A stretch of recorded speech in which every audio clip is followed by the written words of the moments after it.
Hello everyone, আসসালামু আলাইকুম। আশা করছি কাছে দূরে দেশে বিদেশে যে যেখানে আছো সবাই খুব ভালো আছো, সুস্থ আছো। আল্লাহর রহমতে আমিও তোমাদের দোয়ায় অনেক ভালো আছি। বরাবরের মতো আমার চ্যানেল সামিরাস লাইফস্টাইল ব্লগ থেকে আমি সামিরা তোমাদের সবাইকে অনেক অনেক শুভেচ্ছা ও ভালোবাসা জানিয়ে ঢাকা থেকে আজ নতুন একটি ভিডিও উপস্থাপন করছি। আশা করছি আজকের ভিডিওটা তোমাদের খুব ভালো লাগবে। আর বন্ধুরা, আজ হচ্ছে মঙ্গলবার আর এখন হচ্ছে সকাল ৯টা। ঘুম থেকে তো অনেক ভোরে উঠেছি। তাসনিম নাফি দুজনেই স্কুলে চলে গেছে আর তাসনিমের বাবা ওকে ওখান থেকে দিয়ে হেঁটে আসে। আর এই ফাঁকে আমি নাস্তাটা বানিয়ে নিচ্ছি। তো আজকে ফ্রোজেন পরোটা করছি আর সাথে তো চা আছেই। তো এক চুলায় চা বসিয়ে দিয়েছি, আরেক চুলায় পরোটা ভেজে নিচ্ছি। তো আমার বন্ধুরা, তোমাদের একটা কথা মনে করিয়ে দিচ্ছি, এতক্ষণে যারা আমার চ্যানেলে ঢুকে গেছো, আমার ভিডিওটি দেখছো, আমি বলবো প্রথমে একটি লাইক দিয়ে তারপরে ভিডিওটি দেখা কন্টিনিউ করো, নয়তো দেখা যায় পরবর্তীতে আবার ভুলে যেতে পারো। আর আমার যেসব আপু ভাইয়েরা আজকে আমার চ্যানেলে নতুন জয়েন করেছো, আমি বলবো ভিডিওটি যদি ভালো লাগে তাহলে আমার চ্যানেলটিকে সাবস্ক্রাইব করে আমার পাশেই থেকে যেও। আর যারা যারা সাবস্ক্রাইব করেছে তোমাদেরকে অসংখ্য ধন্যবাদ।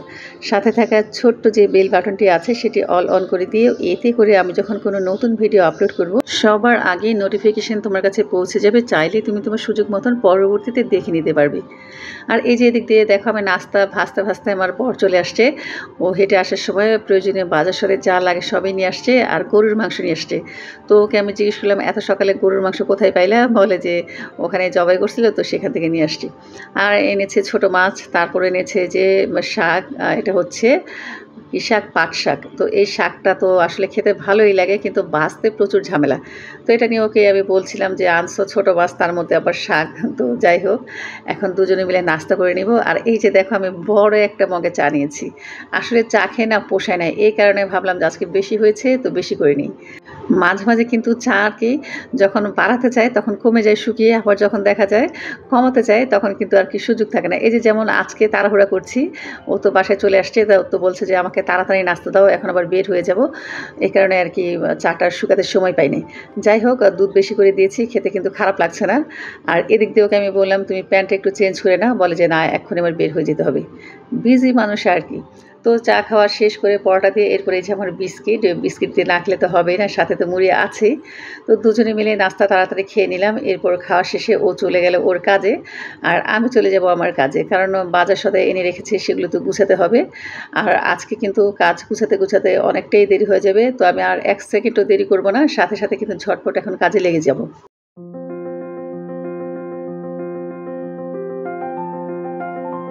প্রথমেই বাজারগুলো একটু গুছিয়ে নেই, নয়তো দেখা যায় এগুলো এখানেই পড়ে থাকবে।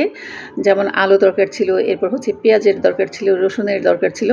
তো সাথে কিন্তু সে পাবদা মাছ এনেছে, এই কারণে বেগুনও এনেছে। আসলে পাবদা মাছ দিয়ে বেগুন দিয়ে বা ধুন্দুল দিয়ে খেতে কিন্তু ভালোই লাগে, আর ভুনা তো ভালোই লাগে, এটা তো কোনো কথাই হবে না।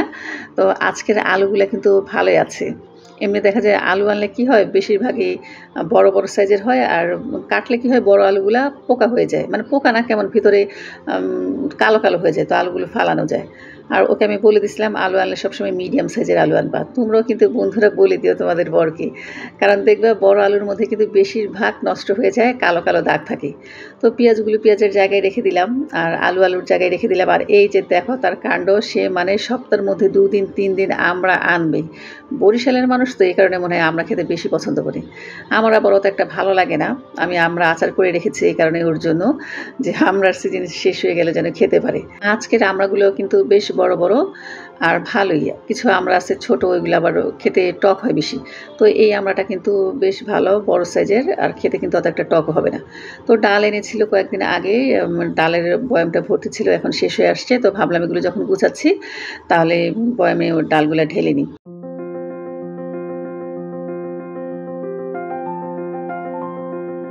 দেখো আমি কি করেছি, অনেকগুলো ডাল সহ কিন্তু বয়ামে ঢেলে দিয়েছি। এখন একদম ঠেসে ঠেসে ভরছি। আর আমার একটা সমস্যা হয় কি, আমি দেখছি এই যে এইভাবে যখন একদম ঠেসে ঠেসে ভরি না, তখন কিন্তু একটুও পড়ে না।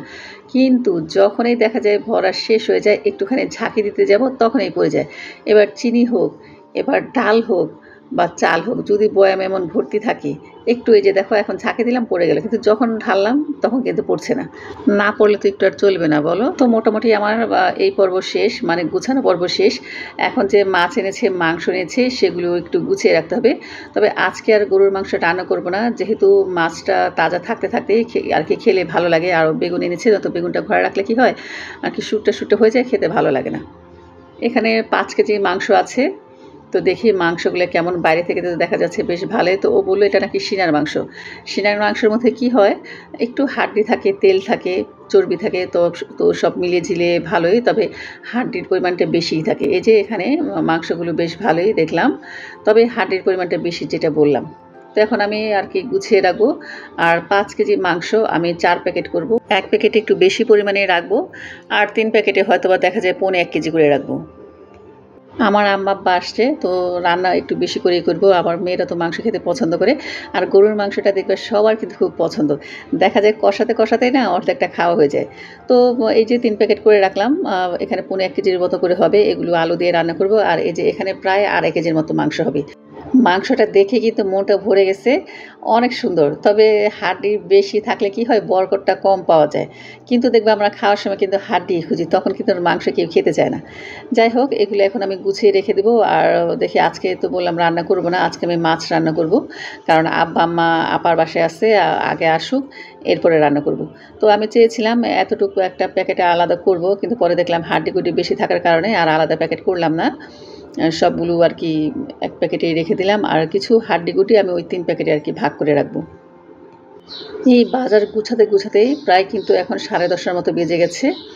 জানি না আজকে রান্নাবাড়া কখন শেষ হবে, প্রচুর কাজ আছে। আর কাজের খালাও ইদানিং এত সমস্যা করছে, সে মানে অনেক ছুটিছাটা নিচ্ছে। তো চিন্তা করেছি কাজের খালাকে বিদায় দিয়ে এখন থেকে আমি কাজকর্মগুলো আবার করব। কারণ দেখা যায় আমি তার আশায় বসে আছি আর সে আসে না। এখান দিয়ে তো থালা বাসন প্রচুর জমে যায়, ঘর মোছা হয় না। তো এই কারণেই আজকে যেহেতু 1 তারিখ, তো খালাকে আর কি টাকা দিয়ে আজকে বিদায় করে দিব, আসুক আগে। আর এদিক দিয়ে কিন্তু দেখো আমি মাছ আর কি ভাগ করে নিচ্ছি। অর্ধেক মাছ আজকে রান্না করব, একটু বড় সাইজের গুলাই নিচ্ছি আর ছোটগুলো রেখে দিচ্ছি। চেয়েছিলাম মাছগুলো সবগুলো কেটে রাখবো, কিন্তু ওই যে বললাম সময় নেই। আবার শাক এনেছে, শাক বাছতে হবে, এগুলো আবার ধোয়া আছে, কাটার বিষয় আছে, থালা বাসন ধুতে হবে, মানে প্রচুর কাজ।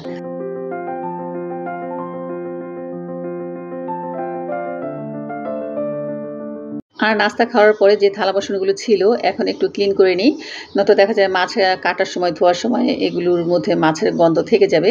আমার কাছে কিন্তু মাছের গন্ধ একদম বাজে লাগে। দেখা যায় আমি মাছ কাটার সাথে সাথেই ড্রেস চেঞ্জ করে ফেলি বা হাত ধুয়ে ফেলি ভালো মতন। আমার কাছে আর কি মাছের আষ্টে গন্ধটা অত একটা ভালো লাগে না। তবে পাবদা মাছ থেকে কিন্তু তেমন একটা আষ্টে গন্ধ আসে না। আর কাটতেও সোজা, এই কারণেই আমার বরের সাথে বেশি একটা চেঁচামেচি করলাম না। ওকে কিন্তু আমি আগেই বলে দিছিলাম যে ছোটো মাছ আনবা না, আনলে কিন্তু কাটে আনবা, শুধু ছোটো মাছ না, যে কোনো মাছ আনলে কাটে নিয়ে আসবা। তো যাই হোক, সে আস্তই নিয়ে আসছে, বলে যে এত ছোটো মাছ কেউ কাটতে চায় না, মানে মাছওয়ালারা কি কাটতে চায় না, এটা কোনো কথা? কাটে কাটে, আসলে সে মনে হয় আজকে কাটায় নাই। মাঝে মাঝে দেখতাম শিং মাছ, এরপরে হচ্ছে পাবদা মাছ, ট্যাংরা মাছ, এগুলা কাটাই নিয়ে আসতো। তো ইদানিং সে আস্তই নিয়ে আসতেছে, কেন আনতেছে হয়তো বা কীভাবে মনে করে যে আমি বাসায় শুয়ে বসে থাকি নাকি, এই কারণে আমাকে দিয়ে মাছ কাটাতে চায়। যাই হোক, থালা বাসনগুলো এখন ক্লিন করে নিলাম। তো দেখো সিঙ্কটাও কিন্তু ঝকঝকে পরিষ্কার। আর পরিষ্কার থাকলে কিন্তু দেখবা কাজ করতেও ভালো লাগে। এখন আমি যদি আগে মাছ কেটে নিতাম, পরে থালা বাসন ধুতাম, মানে শরীরের ভিতরে কেমন যেন একটা ঘিন ঘিন করতো। যাই হোক, এখন মাছটাকে কেটে নিব। আর সব এখন আমি তোমাদের সাথে কাটা দেখাবো না, কারণ তাহলে দেখা যায় এই ভিডিওটা আরও অনেক বড় হয়ে যাবে। আসলে লাইফস্টাইল ভিডিওটা না এমনই, দেখা যায় যতই চেষ্টা করি ছোট করব, কিন্তু কেন যেন ছোট হয়ে ওঠে না। আসলে যে কোনো জিনিসেরই কিন্তু একটা প্রপারলি সিস্টেম থাকে, যে আমি শুরু করেছি এখান থেকে শেষ করতে হবে। তবে অনেকেই দেখি ছোট ভিডিও বানায়, তো আমি তো না চাইলেও বড় হয়ে যায়, আবার অনেক সময় ছোট হয়ে যায়। তো বন্ধুরা, তোমাদের কি ভিডিওটা দেখতে বোর লাগে কিনা সেটা জানাবা। আর যদি বলো যে ছোট ভিডিও বানাতে, তাহলে আমি চেষ্টা করব ছোট ভিডিও বানানোর জন্য। তো এদিক দিয়ে কিন্তু আমি মাছ কেটে নিলাম, আর 2-1টা মাছের পেটের মধ্যে ডিম আছে। ডিমগুলো আমি বের করলাম না, কারণ যদি দেখা যায় সবগুলো মাছের মধ্যে ডিম থাকতো তাহলে আমি ডিমটা বের করে আলাদা ভাজি করে নিতাম। পাবদা মাছের ডিম, এরপর হচ্ছে শিং মাছের ডিম, ইলিশ মাছের ডিম, এই কয়েকটা মাছের ডিম খেতে কিন্তু অনেক ভালো লাগে। ট্যাংরা মাছের ডিমটা অনেক ভালো লাগে। তবে সবচেয়ে বেশি খারাপ লাগে আমার আর কি রুই মাছের পেটে যে ডিমটা হয় না, সেই ডিমটা খেতে ভালো লাগে না। অনেকভাবে প্রসেস করার পরে যদি খেতে ভালো লাগে। তো এদিক দিয়ে আমি আগে কিন্তু মাছটাকে একবার খলিয়ে নিলাম, এরপরে লবণ মাখিয়ে রেখে দিলাম। আর এই ফাঁকে আমি কিছু কাজকর্ম করে নিই, যেমন মাছ ধোয়ার পরে যে বটি, তারপর হচ্ছে যে ট্রে, এগুলো ক্লিন করে নিই। এরপরে আর দেখা যায় মাছটা আমি ধোবো। এতে করে কি হবে, মাছের গায়ে যে পিছলা ভাবটা থাকে সেটা কিন্তু উঠে যায় খুব সহজে। তবে আমি কিন্তু অন্য একটা সিস্টেমে মাছ ধুই, এতে করে কিন্তু সাথে সাথে মাছটা খুব সুন্দর পরিষ্কার হয়ে যায়। আমি অনেক আপুকেই দেখেছি আর কি ইউটিউবে, তারা কি করে দেখা যায় মাছ শুধু এমনি ক্লিন করে মাছের গায়ে কিন্তু কালো কালো দাগ থেকে যায়। আবার অনেক আপু আছে একদম আমার মতন সাদা ধবধবে করে ফেলে। আসলে এটা যার যার আমার মনে হয় রুচির ব্যাপার, কারণ তারা হয়তো বা ওইভাবে খেয়ে অভ্যস্ত, কিন্তু আমার কিন্তু কালো থাকলে ভালো লাগে না, কেমন মাছ থেকে একটা আষ্টে আষ্টে গন্ধ বের হয়। আর যদি মাছটা খুব ভালো মতন প্রপারলি ক্লিন হয়ে যায়, দেখা যায় একদম সাদা হয়ে যায়, তাহলে কিন্তু সে মাছ থেকে আর গন্ধ আসে না, খেতে ভালো লাগে। আমি কিন্তু কোথাও যদি ঘুরতে যাই, হোটেলে গেলে কিন্তু সহজে মাছ খেতে চাই না। হয় গরুর মাংস নেই, না হয় ডিম নেই। কারণ মুরগিটা নিতেও অনেক সময় টেনশন লাগে যে মরা মুরগি দেয় নাকি, কিন্তু মাঝে মাঝে আবার খেতে হয়, কী করবো বলো। যাই হোক, মাছ তো ওখানে লবণ মেখে রেখে দিলাম, আর এই ফাঁকে আমি সবজিগুলো কেটে নিচ্ছি। বেগুন কাটতে তো এমন একটা সময় লাগে না।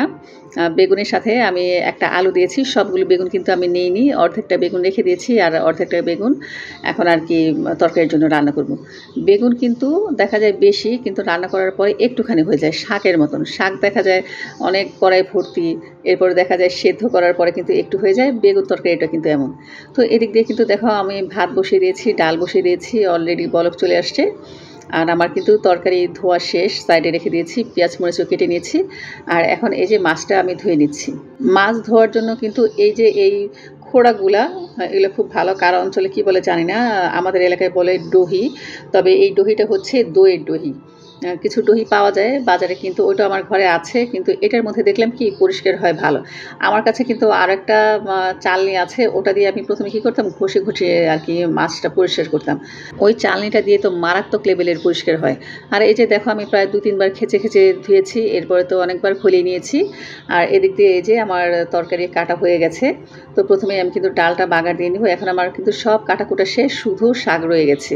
তো এখন আমি ঝটপট রান্নাগুলো বসিয়ে দিয়েছি। ভাত হয়ে গেছে, ডালও হয়ে গেল, এখন তরকারিটা বসাই দিব।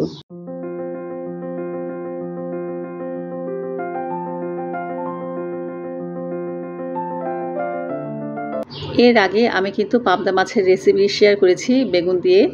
তো আজকেও যেহেতু বেগুন দিয়ে রান্না করছি, তো ডিটেলস শেয়ার করলাম না, জাস্ট আমি শুধু তোমাদের রান্নাটা একটু দেখাচ্ছি। তবে আজকে একটা জিনিস ভুল করে ফেলেছি। এমনি দেখা যায় কি আমি মাছটা না আগে মশলার সাথে কষিয়ে নিই, কিন্তু আজকে মাছ কষাতে ভুলে গেছি। যে দেখো, পরে কী করলাম, মাছের গায়ে একটুখানি হলুদ আর একটু লবণ মাখিয়ে রেখে দিলাম। যদি সাদা মাছ সরাসরি তরকারিতে দিয়ে দিই, হয়তো বা খেতে ভালো লাগবে না। তো আমার কিন্তু তরকারি কষানো হয়ে গেছে, আর আমি খুবই অল্প পরিমাণে পানি দিলাম। তারপরও আমার কাছে মনে হচ্ছে পানির পরিমাণটা বেশি হয়ে গেছে। গ্যাস নেই তো, গ্যাস খুবই কম। গ্যাস থাকলে দেখা যায় তাড়াতাড়ি টেনে যেত। যাই হোক, তরকারির ঝোলটা একটু কমুক। আর এই ফাঁকে এই যে আর কি শাকগুলো আমি বেছে নিই। এখানে 3 আঁটি শাক আছে। তো শাকগুলো খুব ছোট ছোট, ভালো, কিন্তু কাটতে প্রচুর সময় লাগবে। তো দাঁড়ায় দাঁড়ায় কাজ করছি, আর এদিক দিয়ে রান্নাটাও দেখছি। তো পানিটা কিন্তু অনেকটাই কমে আসছে। এই পর্যায়ে আমি একে একে সবগুলো মাছ দিয়ে দেবো। আর মাছগুলো দিয়ে কিন্তু আমি একটু আর কি নাড়াচাড়া করব না, জাস্ট আমি কড়াইটা ঝাঁকিয়ে দিব।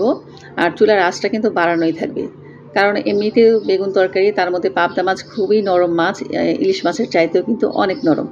তো এই কারণে কিন্তু আমি চুলার জালটা বাড়িয়ে ঢাকনা দিইনি, এমনি রান্না করছি। আর একদম চুলার কাছে দাঁড়িয়ে আছি যে দেখবো কখন কী অবস্থা, কারণ তরকারিটা তো নাড়াচাড়া করা যাবে না, একটু পরপর আর কি ঝাঁকিয়ে দিতে হবে কড়াইটা ধরে। তো এদিক দিয়ে কিন্তু দেখো অফ ক্যামেরায় আমি সবগুলো শাক বেছে নিয়েছি, আর এখন আমি ধুয়ে নিব। তো শাকগুলোর মধ্যে কিন্তু অনেক বালি বালি ছিল, এই কারণে কিন্তু আমি অফ ক্যামেরায় প্রায় 5-6 বার ধুয়ে নিয়েছি। আর জাস্ট শুধু তোমাদের সাথে আমি একবার শেয়ার করছি আমি কীভাবে ধুয়েছি। আমি কিন্তু শাকগুলো চালের মধ্যে নিয়েছি, সাথে দেখো বড় একটা বলের মধ্যে পানি নিয়েছি। আর এভাবে কিন্তু শাকগুলো আমি খুলিয়ে জাস্ট উপর থেকে নিচে এভাবে আর কি ঝাঁকিয়ে নিচ্ছি। এতে করে আর কি শাকের গায়ে যদি কোনো বালি থাকে সেই বালুগুলো কিন্তু ঝরে যাবে। এই যে দেখো আমার কিন্তু শাক ধোয়া শেষ, খুব সুন্দর মতন ধুয়েছি। আর জালিতে শাক ধুলে কি হয়, পানিগুলো কিন্তু একদম ঝরে যায়, তো শাকে এক্সট্রা কোনো পানি ওঠে না। আর দেখো কতগুলো শাক কতটুকু হয়ে গেছে। শাকের বৈশিষ্ট্যই এমন, দেখা যায় এক করে শাক কিন্তু সেদ্ধ দেওয়ার পরে হয়ে যায় একটুখানি। এই জন্য কিন্তু লবণটা খুব বুঝে শুনে আর কি দেওয়া লাগে। দেখা যায় শাকের পরিমাণ বেশি বলে পট করে কতগুলো আর কি লবণ দেওয়া যাবে না, তাহলে কিন্তু একদম কড়া হয়ে যাবে, খাওয়া যাবে না। তো এখন আমি বাগার দিয়ে নিব। আর শাক বাগারে কিন্তু অবশ্যই তেলের পরিমাণটা বেশি লাগে, রসুনের পরিমাণ বেশি লাগে, পেঁয়াজের পরিমাণ বেশি লাগে, তবে কিন্তু খেতে ভালো লাগে। তো এখানে আমি প্রায় 1টার মতন রসুন দিয়েছি, আর সাথে প্রথমেই 2টা আমি শুকনো মরিচ দিয়েছি। যে কোনো বাগারের শুকনো মরিচটা কিন্তু বেশ ভালো লাগে খেতে। তো দেখো অনেকটাই কিন্তু ব্রাউন কালার হয়েছে, আমি বেশি ভাজা করিনি, কারণ দেখা যায় একটু যদি কাঁচা পেঁয়াজ দাঁতের ফাঁকে পড়ে খুব ভালো লাগে খেতে। তো এরপর এখন আমি এই যে শাক দিয়ে দিব, আর দিয়ে জাস্ট আমি 2 মিনিটের মতন নাড়াচাড়া করে নিব, যেন শাকে কোনো পানি না থাকে, এই জিনিসটা খেয়াল রাখতে হবে। আমি খেয়েছি অনেক জায়গায়, কিন্তু দেখে কি শাকের মধ্যে পানি লাগে, সেই শাক খেতে কিন্তু ভালো লাগে না। মানে শাকে যেন কোনো পানি না থাকে এমন একটা টেক্সচার থাকবে। এই যে দেখো আমারটা শাকগুলো আর কি খুবই সুন্দর হয়েছে, একদম পারফেক্ট। তো আমার সব রান্না বাড়া শেষ, এখন তোমাদের আমি ফাইনাল লুকটা দেখাচ্ছি। এই যে দেখো আমার মাছের তরকারিটা খুব সুন্দর হয়েছে, আর খেতেও ভীষণ মজা হয়েছে। তো এখানে আমি নামানোর আগে একটুখানি টালা জিরা গুঁড়ো দিয়ে দিয়েছি। দেখেছো একটা মাছও কিন্তু ভাঙে নাই, আর আমি যে মানে কষাই নাই বোঝা যায় না। তো নাফে বলছে ক্ষুধা লাগছে, তো ভাবলাম এই ফাঁকে একটু খাইয়ে দিই, কারণ দেখা যায় এমনি তো আজকে মাছ রান্না করেছি। চেঁচাবে তোমাদের যদি আমি ওর ভিডিওটা একবার দেখাতে পারতাম, যে মাছ দেখলে সবজি দেখলে সে কী পরিমাণ কান্নাকাটি করে। এত বড় মেয়ে হয়ে গেছে, তারপরও সে আর কি মাংস খেতে চায় না, কিন্তু খাওয়াতে তো হবেই বলো, সবসময় তো আর মাংস খেলে হবে না। মাংসের মধ্যে কী বা পুষ্টি থাকে। আর ওর বাবা বাসায় থাকলে সবচেয়ে বেশি ভালো হয়, ধরে খাওয়ায় দেয়। তো ওর জন্য এখন আমি 2 পিস মাছ নিলাম, আর সাথে যে একটু বেগুনের ঝোল নিলাম, শাক নিলাম। মনে হয় না শাক খাবে, যাই হোক না খেলে আমি খেয়ে নিব। তো এদিক দিয়ে কিন্তু ওকে আমি খাইয়ে দিয়েছি। আর ও যে বললাম না কী পরিমাণ কান্নাকাটি করে, আজকেও করেছে, মানে ভাত নিয়ে মুখে নিয়ে বসে আসছে, বলে যে ভালো লাগে না, খাবো না। তো শাকটা আমি খেয়ে ফেলেছিলাম, আর জোর করে মাছ দিয়ে ভাত খাইয়ে দিয়েছি। তো আমার কাজ তো শেষ হয় না, খালা আসছিল, খালাকে টাকা দিয়ে বিদায় করে দিয়েছি। সে এই মাসে আসছে কদিন জানো, 14 দিন। তো এই 14 দিনে তাকে আমি কি বেতন দিব? যাই হোক, কোনো মাসে কাটায় না, প্রত্যেক মাসে সে 14 দিন 15 দিন আসে না। এটা কোনো কথা? কোনো কাজের মানুষ এমন করে? মানে এমন একটা সে ভাব করে, মনে হয় এটা মানে তার অধিকার, সে 14 দিন 15 দিন ছুটি কাটাবে, তাকে ফুল বেতন দিয়ে দিব। তো আজকে তাকে আমি আর ফুল বেতন দিইনি, কেটেই দিয়েছি। তো সব টাকাও কাটে নাই, অর্ধেকটা কেটেছি, আর বাকি অর্ধেকটা আর কি তাকে দিয়ে দিয়েছি। তো আজকে আর তার ভালো লাগেনি, মুখটা বেজার করে চলে গেছে। তা আমার কথা কি, তুমি কাজ করো, ঠিক মতন কাজ করে তুমি বেতন নাও, কিন্তু তারা কাজও করবে না, আবার ফুল বেতন নেবে, এটা কী কথা রে ভাই? তোমাদের কাজের দাম আছে, আর আমাদের আর বুঝি টাকার দাম নেই না? যাই হোক, এখন থেকে চিন্তা করেছি কাজের বুয়া আর রাখবো না, কারণ এই বুয়াদের অত্যাচারে আমি অতিষ্ঠ। আর না আসলে বল ফোন করে যে আজকে আসবো না, তো সেই অনুযায়ী তো আমি কাজটা আর জমায় রাখবো না, তাই না? যাই হোক, এই যে এখন আমার কিন্তু সবগুলো বেডরুম গোছানো শেষ, ঝাড়ু দেওয়া শেষ। এখন আমি পাপোশগুলো বিছিয়ে নেবো, আজকে আর ঘর মুছবো না, দেখি কালকে ঘর মুছবো। আর এখন পাপোশগুলো প্রত্যেকটা রুমে দিয়ে দিলাম। তো আমার কিন্তু সকল কাজকর্ম শেষ, টানা 9টা থেকে কাজ শুরু করেছি, আর এখন বাজতেছে প্রায় 3টার মতো। তো এখন আমি গোসল করব, গোসল করে এরপরে ফ্রেশ হয়ে ভাত খাবো। তো তোমাদের সাথে একটুখানি গল্প করে নিলাম। তো বন্ধুরা, আজকে ভিডিওটি কেমন লাগলো? ভালো লাগলে অবশ্যই লাইক কমেন্ট শেয়ার করে দিও। তো সবাই ভালো থেকো, সুস্থ থেকো, আল্লাহ হাফিজ, আসসালামু আলাইকুম।